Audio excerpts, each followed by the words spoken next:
চলছে প্রচারণা। হ্যাঁ না পোস্টে ফেসবুক সয়লাভ, নির্বাচন ঘিরে নতুন শঙ্কা। নির্বাচনের আগে গণভোট অযৌক্তিক মন্তব্য ফখরুলের। কাবিননামায় সই করেছেন, না বলার সুযোগ নেই বললেন নাসিরউদ্দিন পাটোয়ারি। পে কমিশনের সঙ্গে মতবিনিময়। এমপি ও শিক্ষকদের সর্বোচ্চ বেতন 1,56,000, সর্বনিম্ন 30,000 বেতন সহ 10 দফা প্রস্তাব। মরক্কোয় জেনজি বিক্ষোভ, শহরে শহরে সহিংসতা, দোকানপাট ও যানবাহনের ক্ষতি, 2,400 জনকে অভিযুক্ত। এবং এক ম্যাচ বাকি থাকতেই সিরিজ হার, তৃতীয় টি-20-র জন্য স্কোয়াড ঘোষণা বাংলাদেশের।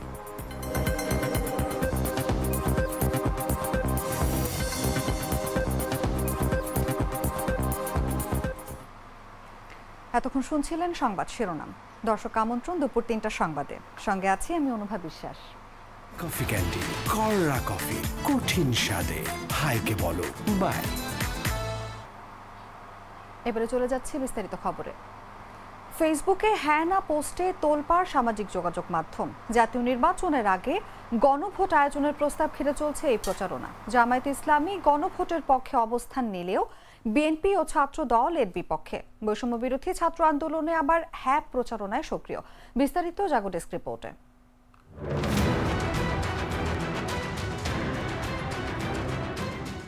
হ্যাঁ নাকি না, ফেসবুকের পাতা জুড়ে চলছে এই হ্যাঁ না পোস্টের তোলপাড়। কিন্তু কেন? মূলত জাতীয় নির্বাচনের আগে গণভোটের পক্ষ বিপক্ষ নিয়ে এভাবেই চলছে প্রচারণা। হ্যাঁ না পোস্টের প্রতিযোগিতায় ভরে উঠেছে সামাজিক যোগাযোগ মাধ্যম ফেসবুক। গেল 28 অক্টোবর বাংলাদেশ জামায়াতে ইসলামী আগামী নির্বাচন সুষ্ঠু ও গ্রহণযোগ্য করতে নির্বাচন কমিশনকে 18 দফা সুপারিশ দেয়। সুপারিশে দলটি জাতীয় নির্বাচনের আগে আগামী নভেম্বর মাসে কমিশনকে গণভোট আয়োজনের প্রস্তাব দেয়। এদিকে নির্বাচনের আগে গণভোটের বিপক্ষে বিএনপি ও অঙ্গ সংগঠনের নেতাকর্মীরা। জানা যায় তারা ফেসবুক পোস্টে নতুন প্রচারণা শুরু করেছেন। আর ভোটের আগে গণভোটের পক্ষে অবস্থান করছে জুলাই গণঅভ্যুত্থানের জন্য প্ল্যাটফর্ম বৈষম্য বিরোধী ছাত্র আন্দোলন। ফেসবুকে না পোস্ট দিয়েছেন ছাত্র দলের সহ অনেকেই, না লিখে পোস্ট দিয়েছেন। অন্যদিকে বৈষম্য বিরোধী ছাত্র আন্দোলনের ভেরিফাইড ফেসবুক পেজেও এমন প্রচারণা দেখা গেছে। তারা হ্যাঁ লিখে একটি পোস্ট করেছেন। পরে ছাত্রদল তাদের ভেরিফাইড ফেসবুক পেজে 4টি বিষয়কে না জানিয়ে পোস্ট দেয়। এর মধ্যে রয়েছে সর্বশক্তিমান আল্লাহর উপর পূর্ণ আস্থা ও বিশ্বাস, সংবিধান থেকে বাদ দেওয়ার ষড়যন্ত্রকে না, স্বাক্ষরের পর জুলাই সনদ পরিবর্তনের ষড়যন্ত্রকে না, জাতীয় নির্বাচনের আগে গণভোটকে না এবং শত শহীদের রক্তে কেনা জুলাই কারো বাপের না। নিজেদের ফেসবুকে এই দুটি পোস্ট শেয়ার করেছেন বিএনপির নেতাকর্মীরা। অন্যদিকে বৈষম্য বিরোধী ছাত্র আন্দোলনের ভেরিফাইড ফেসবুক পেজেও এমন প্রচারণা দেখা গেছে। তারা হ্যাঁ লিখে একটি পোস্ট করেছে, কিন্তু কোন বিষয়ে হ্যাঁ তা পরিষ্কার করেনি। এদিকে জাতীয় নির্বাচনের আগে বা নির্বাচনের দিন গণভোটের সুপারিশ করেছে ঐক্যমত্য কমিশন। এ ব্যাপারে নির্বাচন কমিশনের সঙ্গে দ্রুত যোগাযোগের তাগিদ দেওয়া হয়েছে। তাসলিমা তিথি, জাগো নিউজ। দর্শক, হ্যাঁ না ভোট নিয়ে আলোচনার জন্য আমাদের সঙ্গে আজ স্টুডিওতে উপস্থিত আছেন জাগো নিউজের সিনিয়র রিপোর্টার ইয়াসির আরাফাত রিপন। আপনাকে আমন্ত্রণ আমাদের আজকের আলোচনায়। ধন্যবাদ। শুরুতে আপনার কাছে জানতে চাইবো, এই যে হ্যাঁ না ভোটটা আসলে কি, এই সূত্রপাতটাই কিভাবে হলো, এবং এই যে হ্যাঁ না ভোট নিয়ে যে এত আলোচনা সমালোচনা হচ্ছে, এটা আসলে রাজনীতিতে কি ধরনের প্রভাব বিস্তার করতে পারে? ধন্যবাদ আপনাকে। আপনি জানেন যে জুলাই সনদ, জাতীয় নির্বাচনের আগে কিন্তু জুলাই সনদ বাস্তবায়নের কথা রয়েছে। তো এর আগেই কিন্তু গণভোটের একটা প্রস্তাব দিয়েছে জামায়াতে ইসলামী এবং এনসিপি। তো সেক্ষেত্রে কিন্তু জাতীয় নির্বাচনের আগে কিন্তু গণভোট হওয়ার সম্ভাবনা ওইভাবেই দেখছে না বৃহৎ একটা দল, এবং তাদের সঙ্গে রয়েছে জনগণ, জাতীয়তাবাদী দল বিএনপি। তো তারা শুধু হ্যাঁ না ভোটের তারা শুধু না বলছে এটাকেই, না বলছে এটাকে না, কারণ জনগণের ম্যান্ডেট নিয়েই তারা কিন্তু বেশ কিছু আপত্তিজনক প্রশ্ন তুলেছেন যে যাকে না বলেছেন। এর মধ্যে রয়েছে প্রধান বিচারপতি কিভাবে হবে, দলীয় প্রধানমন্ত্রী হতে পারবে কি না, কারণ দলীয় প্রধানমন্ত্রী যদি না হতে পারেন, কারণ একটা দল ক্ষমতায় এসেছে, সেই দলের প্রধান যদি প্রধানমন্ত্রী না হতে পারে, তাহলে তো এটা আসলে ওইভাবে মানানসই হচ্ছে না। তো এখানে বিএনপি কিন্তু না বলেছে। আরেকটি বিষয় রয়েছে পিএসসির কথা এখানে এসেছে প্রধান বিচারপতি কিভাবে হবে জ্যেষ্ঠতার ভিত্তিতে প্রধান বিচারপতি নিয়োগ হবে। মোস্ট জ্যেষ্ঠতার ভিত্তিতে যদি হয় তাহলে আপনি দেখবেন যে এখন যে প্রধান বিচারপতি আছে সেক্ষেত্রেও কিন্তু দলীয়করণের একটা বা বিগত দলের একটা সুযোগ থাকে। সেক্ষেত্রে আরও কিছুটা সময়ের জন্য কিন্তু জাতীয়তাবাদী দল কিন্তু এখানে না কথাটি বলেছে। মূল বিষয় হচ্ছে যে এই যে পক্ষে এবং বিপক্ষের যে অবস্থান, হ্যাঁ আর পক্ষে কিন্তু আপনার একটা বৃহৎ একটা যখন আন্দোলন তৈরি হয়েছে সেই মুহূর্তে কিন্তু হ্যার পক্ষেও কিন্তু কিছুটা আন্দোলন তৈরি হয়েছে সামাজিক যোগাযোগ মাধ্যমে। আপনি দেখেছেন যে এনসিপি কিন্তু হ্যার পক্ষে স্ট্যাটাস দিয়েছে। জাতীয়তাবাদী আদর্শে বিশ্বাসী এবং অন্যান্য সমমনা দল যেগুলো রয়েছে তারা কিন্তু নার পক্ষে অবস্থান করছেন। জাতীয় নির্বাচনের আগে এই যে গণভোটের আয়োজন কতটা বাস্তবসম্মত বলে আপনি মনে করেন? এটা আপনি দেখেন যে একটা জাতীয় নির্বাচনের দিকে যখন একটা দেশ যাচ্ছে, যেখানে আপনার প্রতিটা দল কিন্তু আপনার সেই জাতীয় নির্বাচনের জন্য কিন্তু একটা সুপারিশ করেছে, একটা সরকারের পক্ষ থেকেও কিন্তু একটা প্রতিশ্রুতি দেওয়া হয়েছে যে এই নির্বাচনটা এমন হবে, সুষ্ঠু হবে। এবং গতকালেও কিন্তু প্রেস সচিব বলেছে এই নির্বাচনটা এমন একটি নির্বাচন হবে যা অতীতে কখনোই মানুষ দেখেনি, একটা উৎসবমুখর একটা নির্বাচন হবে। তো যখন একটা দেশে একটা উৎসবমুখর নির্বাচন হতে যাচ্ছে ঠিক সেই মুহূর্তে কিছু অন্য কোনো বিষয় নিয়ে আসা মানে জনগণের ম্যান্ডেটকে আপনি অন্যদিকে চাপাই দিচ্ছেন কিনা এটাও কিন্তু দেখার বিষয়। এই কারণেই কিন্তু একটি বড় দল সাবেক কয়েকটা বার কিন্তু দেশের নেতৃত্ব দিচ্ছে, প্রধানমন্ত্রী হিসাবে তাদের দলের নেত্রী, তো সেই দলের পক্ষ থেকে কিন্তু আপনার এই বিষয়টা প্রশ্ন তুলেছে। একদমই তাই। এবং এই যে হ্যাঁ না ভোটের কিন্তু পক্ষে কিছু দল আছে আবার বিপক্ষে কিছু দল আছে আমরা যেমনটা জানি। এবং জামায়াত, বিএনপি এবং এনসিপির এই ভিন্ন ভিন্ন অবস্থানকে যে সামনে ত্রয়োদশ জাতীয় নির্বাচন আসছে ফেব্রুয়ারিতে, এর উপরে কোনো বাধা সৃষ্টি করতে পারে কি মনে হয় আপনার? আপনাকে ধন্যবাদ। আসলে আমরা তো এককেন্দ্রিক একটা বিষয় দেখলাম যে বিএনপি এটাকে না বলছে, আসলে এর পক্ষেও তো কিছু লোক আছে। কারণ আপনি দেখেন যে জাকসু সহ বিভিন্ন নির্বাচনে কিন্তু জামাতের সমর্থিত যে ছাত্র সংগঠন শিবিরের কিন্তু প্যানেল বিপুল ভোটে কিন্তু বিজয়ী হয়েছিল। সেক্ষেত্রে তাদের পক্ষেও তো কিছু লোক আছে, এটা তো আমাদেরকে মেনে নিতে হবে। তো সেক্ষেত্রে তাদেরও প্রস্তাবনা কিছু আছে। কিন্তু এই যে দুই দলের হ্যানার ভিতরে কিন্তু আপনার যদি এইভাবে একটা বিতর্ক তৈরি হয় জাতীয় নির্বাচনের আগে, তাহলে কিন্তু আবার দোসর কিন্তু মাথাছাড়া দিয়ে উঠবে। আর আপনি জানেন যে দোসর যদি মাথাছাড়া দিয়ে ওঠে, কারণ সাবেক কথিত প্রধানমন্ত্রী শেখ হাসিনা যখন ক্ষমতায় এসেছিল তারপরেই কিন্তু বিভিন্ন গণহত্যা করেছে এবং গণহত্যাকে বৈধতা দিয়ে আবারও কিন্তু ক্ষমতায় এসেছে। তো সেই দিকটা কিন্তু আবার মনে রাখতে হবে যে এই একটা ছাত্র অভ্যুত্থানের পরে যে এত রক্তের বিনিময়ে একটা অর্জিত একটা গণতন্ত্রের পরিবেশটা যে তৈরি হয়েছে, এটাও যেন আপনার ভুলুণ্ঠিত না হতে পারে, এর দিক থেকেও রাজনীতিবিদদেরকে লক্ষ্য রাখতে হবে। সেক্ষেত্রে তাদেরকে কিছু জায়গায় ছাড় অবশ্যই দিতে হবে। এবং আপনি যেমনটা বলছিলেন ভাইয়া যে আমরা কিন্তু জানি যে একযোগে শেখ হাসিনা 3টি সাক্ষাৎকার দিয়েছেন আন্তর্জাতিক গণমাধ্যমে। সেখানে তিনি বলেছেন যে সেখানে কিন্তু তিনি ছাত্র জনতা হত্যার দায় এবং আসন্ন নির্বাচন বিচার নিয়েও কথা বলেছেন, যেমনটা আমরা জানি। সেখানে তিনি আরো বলেছেন যে আওয়ামী লীগকে বাদ দিয়ে কোনো নির্বাচন হতে পারে না এবং আওয়ামী লীগকে নির্বাচনে প্রতিদ্বন্দ্বীদের সুযোগ দেওয়া হবে সেই আশা তিনি প্রকাশ করেছেন। এই মন্তব্যের পর কি আসলে নির্বাচনে কোনো প্রভাব পড়তে পারে যে সামনে আমাদের ত্রয়োদশ জাতীয় নির্বাচন আসছে? আসলে একটা জিনিস আপনাকে দেখতে হবে, আওয়ামী লীগ এমন একটা দল যে দল কিন্তু জনগণের মধ্যে ছিল, জনগণের ভালোবাসার মধ্যে ছিল, মুক্তিযুদ্ধের মধ্যে ছিল, মুক্তিযুদ্ধের চেতনার ভিতরে ছিল। সেটা আপনি 1947 সাল থেকে যদি দেখেন, 1996 সালেই কিন্তু সেইভাবে প্রভাবটা পড়েনি। পরবর্তীতে যখন ক্ষমতা কুক্ষিগত করার চেষ্টা করেছে বঙ্গবন্ধুর মেয়ে শেখ হাসিনা, সে কিন্তু আপনার এই দলটাকে কিন্তু কুলুষিত করেছে বিভিন্ন হত্যা, বিভিন্ন এর মাধ্যমে। আপনি দেখেন যে এটা সহিংসতার মধ্য দিয়ে বারবার কিন্তু ক্ষমতায় আসার চেষ্টা করেছে। 28 অক্টোবর, 5 মে, মানে বিভিন্ন ধরনের আপনার আছে, সর্বশেষ 24-এ গণঅভ্যুত্থান তো দেখলাম। তো এখন আবার প্রতিটা হত্যাকাণ্ডের পরেই কিন্তু সে একটা নাটক মঞ্চস্থ করেছে। একজন গণমাধ্যম কর্মী হিসেবে আমরা যেটা দেখেছি একটা একাধিক ব্যক্তি গুমের শিকার হয়েছে। উনি প্রেস কনফারেন্স করে উনি বললেন যে না, আসলে অনেকে গুমের নাটক করে, কেউ ঋণ করে পলাতক অবস্থায় আছে, কেউ আত্মগোপনে আছে। পরবর্তীতে দেখা গেল যে আয়নাঘরে সে তার বন্দি অবস্থায় পড়ে আছে, কেউ বন্দি অবস্থায় হাত করা পড়া অবস্থায় মৃত অবস্থায় পড়ে আছে। তো এইভাবে আসলে উনি কখনোই একটা অপকর্ম করে সে অপকর্মের জন্য একটু মাত্র আপনার যে একটা নৈতিক অবস্থান থেকে যে একটা দায় স্বীকার করে যে একটা ক্ষমা চাবে বা এই ধরনের একটা কিছু করবে, সেটা কিন্তু তার ভিতরে ছিল না। সম্প্রতি যে সাক্ষাৎকার দেখলাম, যে গতকাল যে সাক্ষাৎকার দিয়েছে 3টা আন্তর্জাতিক গণমাধ্যমে, সেখানেও কিন্তু এই যে গণহত্যা, এই যে রক্ত, এইগুলোকে কিন্তু উনি কিছু মনেই করলেন না।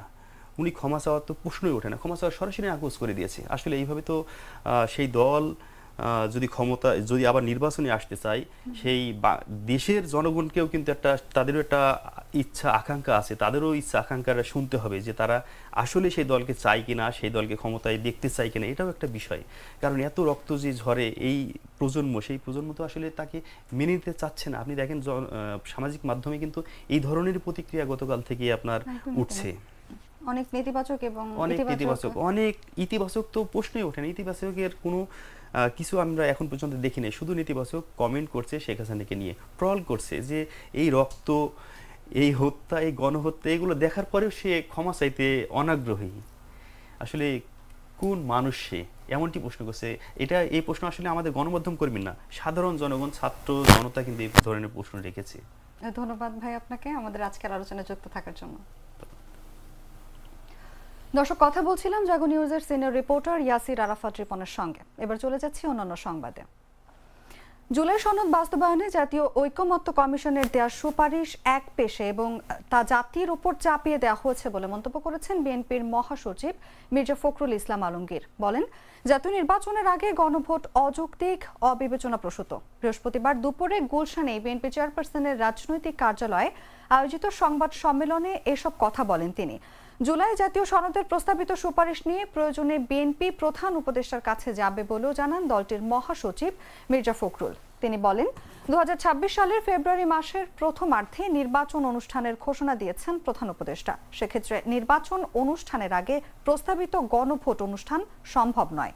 সময় স্বল্পতা, নির্বাচন অনুষ্ঠানের জন্য বিপুল অঙ্কের ব্যয় এবং আইনশৃঙ্খলা বাহিনী সহ ব্যাপক লোকবল নিয়োগ, এই কারণে জাতীয় সংসদ নির্বাচনের মতো বিশাল আয়োজনের বিবেচনায় নির্বাচনের পূর্বে গণভোট অনুষ্ঠান অপ্রয়োজনীয়।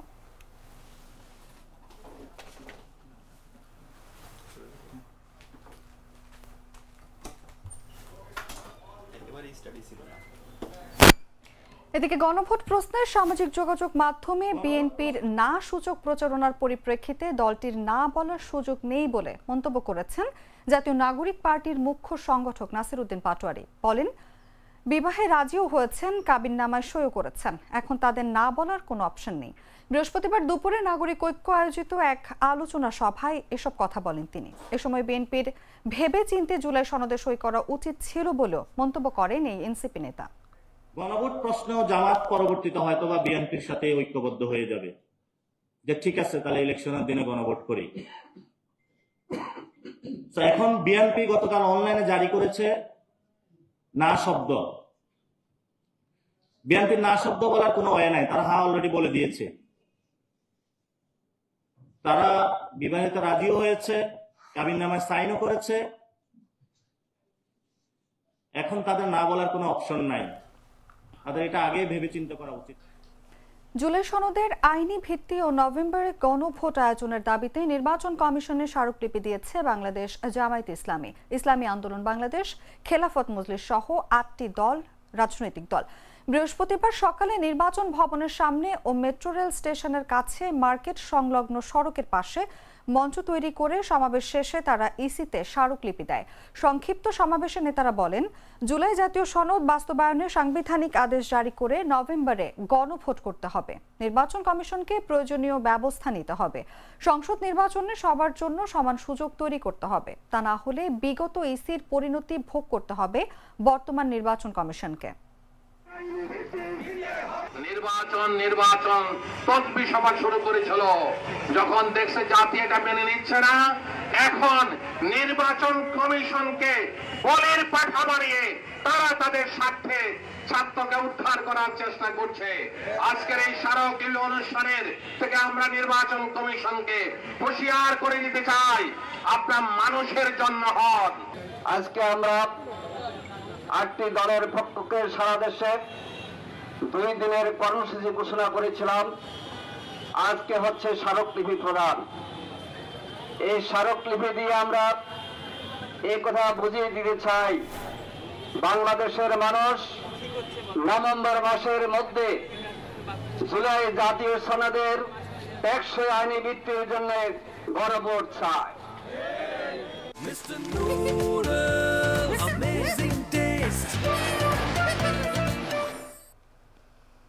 নতুন বেতন কাঠামো নিয়ে পে কমিশনের সঙ্গে মতবিনিময় করেছেন এমপিওভুক্ত শিক্ষকদের সংগঠন এমপিওভুক্ত শিক্ষা জাতীয়করণ প্রত্যাশী জোটের প্রতিনিধি দল। এ সময় তারা এমপিওভুক্ত শিক্ষকদের সর্বনিম্ন বেতন 30,000 টাকা ও সর্বোচ্চ বেতন 1,56,000 টাকা করা সহ 10 দফা প্রস্তাব দিয়েছেন। বৃহস্পতিবার সকালে সচিবালয়ে বেতন কাঠামো নিয়ে পে কমিশনের সঙ্গে মতবিনিময় সভায় এই প্রস্তাব তুলে ধরবেন জোটের প্রতিনিধিরা। প্রস্তাবে গ্রেড 1-এর কর্মকর্তাদের মূল বেতন 1,56,000 টাকা করার সুপারিশ করতে অনুরোধ জানানো হয়। এছাড়া গ্রেড 2-এ 1,40,000 টাকা, গ্রেড 3-এ 1,25,000 টাকা, গ্রেড 4-এ 1,10,000 টাকা, গ্রেড 5-এ 95,000 টাকা, গ্রেড 6-এ 80,000 টাকা, গ্রেড 7-এ 70,000 টাকা, গ্রেড 8-এ 62,000 টাকা করার প্রস্তাব দেওয়া হয়। এছাড়া গ্রেড 14-তে 30,000 টাকা মূল বেতনের প্রস্তাব দেন এমপিওভুক্ত জোটের প্রতিনিধিরা।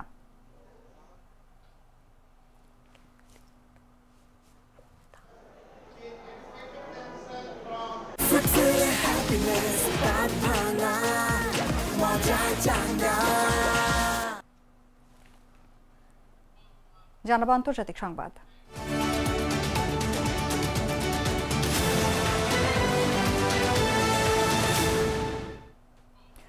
মরক্কো সরকার সাম্প্রতিক সহিংস জেনজি বিক্ষোভের ঘটনায় 2,480 জনের বিরুদ্ধে অভিযোগ এনেছে।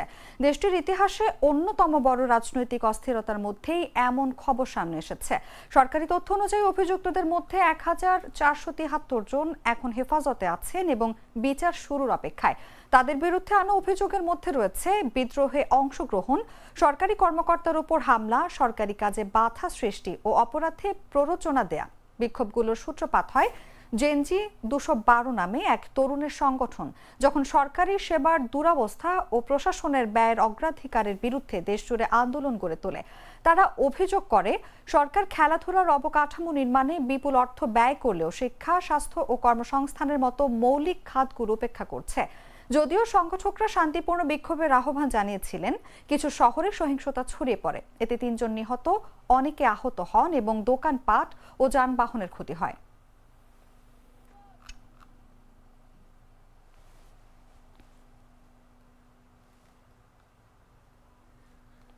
সংবাদ শেষ করব খেলার খবর জানিয়ে।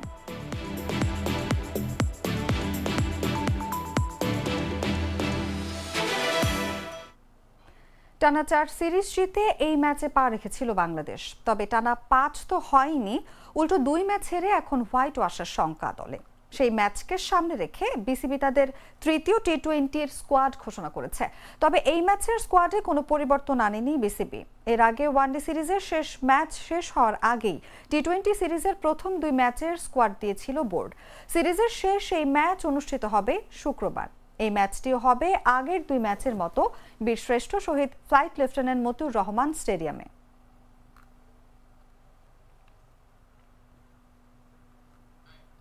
সংবাদ শেষ করার আগে শিরোনামগুলো জানিয়ে দিচ্ছি আরো একবার।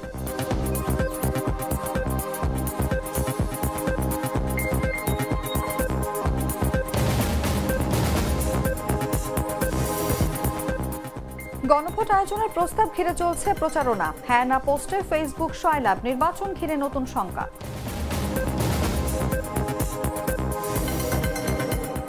নির্বাচনের আগে গণভোট অযৌক্তিক মন্তব্য ফখরুলের। কাবিননামায় সই করেছেন, না বলার সুযোগ নেই বললেন নাসির উদ্দিন পাটোয়ারি। পে কমিশনের সঙ্গে মতবিনিময়, এমপিও শিক্ষকদের সর্বোচ্চ বেতন 1,56,000, সর্বনিম্ন 30,000 বেতন সহ 10 দফা প্রস্তাব। মরক্কোয় জেনজি বিক্ষোভ, শহরে শহরে সহিংসতা, দোকানপাট ও যানবাহনের ক্ষতি, 2,400 জনকে অভিযুক্ত। এবং 1 ম্যাচ বাকি থাকতেই সিরিজ হার, তৃতীয় টি-20-র জন্য স্কোয়াড ঘোষণা বাংলাদেশের।